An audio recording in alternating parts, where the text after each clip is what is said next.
The simple joy of a father and son sharing a moment. Ivan Martinez cherishing every second of fatherhood. The rainbow fish was the most beautiful fish in the sea. Being there for his son in a way his dad couldn't be there for him. I don't have any pictures with him. It's kind of sad. Tragedy struck before Ivan could know his father. He was just 10 days old when his dad died at the Murrah Federal Building. Reverend Gilbert Xavier Martinez was inside the Social Security office on the first floor, there to help someone else with an issue. The stories I've heard is that he was a leader first, outgoing, helper of the community. 30 years later, Ivan is sharing his family's story of resilience and hope, choosing love over hate. We've managed to grow stronger out of it, and yeah, that void is never filled, but we're stronger together. Everything Ivan knows about his dad comes from stories. Gilbert was a pastor at a local church with a predominantly Hispanic congregation. He was a teacher at OKCPS and an Army veteran. But the main story I've heard of him is how much he loved the people of his congregation.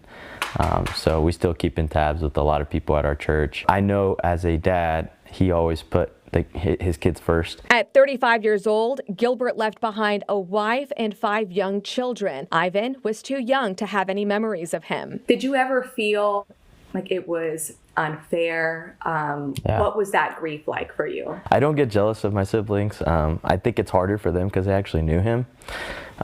It's hard for me in a different sense. Growing up, he had stepdads and brothers-in-law as father figures, but his real dad's absence is deeply felt during big milestones like his wedding. I don't really speak about it, but the most grievance I've felt was probably my wedding day, the day before my wedding day. And sorry, I get a little emotional, but yeah, I mean, I've never felt his absence ever until that day. I was just looking for a dad pep talk, and I didn't get that. Then his son's birth. Just not him being able to meet his grandpa is really hard. Antonio Xavier shares the same middle name as his grandpa. He just turned 1. He's got big, bright eyes and a contagious laugh. Ivan looks forward to sharing stories with him about Grandpa Gilbert and carrying on traditions. I do plan to visit the Memorial Museum with him every year, as well as going to the Remembrance Ceremony.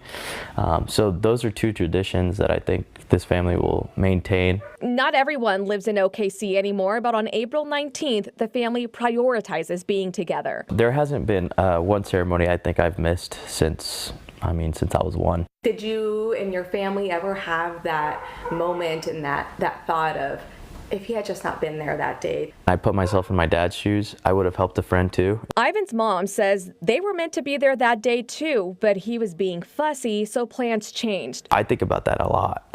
But as far as my dad, what if, it's crazy to say this, but you know, the blessings that came out of that disaster, it's just, I don't know, it's hard to explain. Blessings like the Survivors Education Fund Scholarship. This allowed the kids to pursue their dreams. Ivan has a master's degree. He spent some time working for Boeing and is now at Lockheed Martin. I don't think I would be here without it. Our education lineage in our family is generations above of what my dad ever dreamed of. Antonio Xavier will grow up hearing the same heartfelt stories that Ivan did, and more importantly, he'll have his dad by his side. I also tell him, you know, stories as he grows older, you know, like the day before my wedding where I got really emotional. I'm going to be there for him.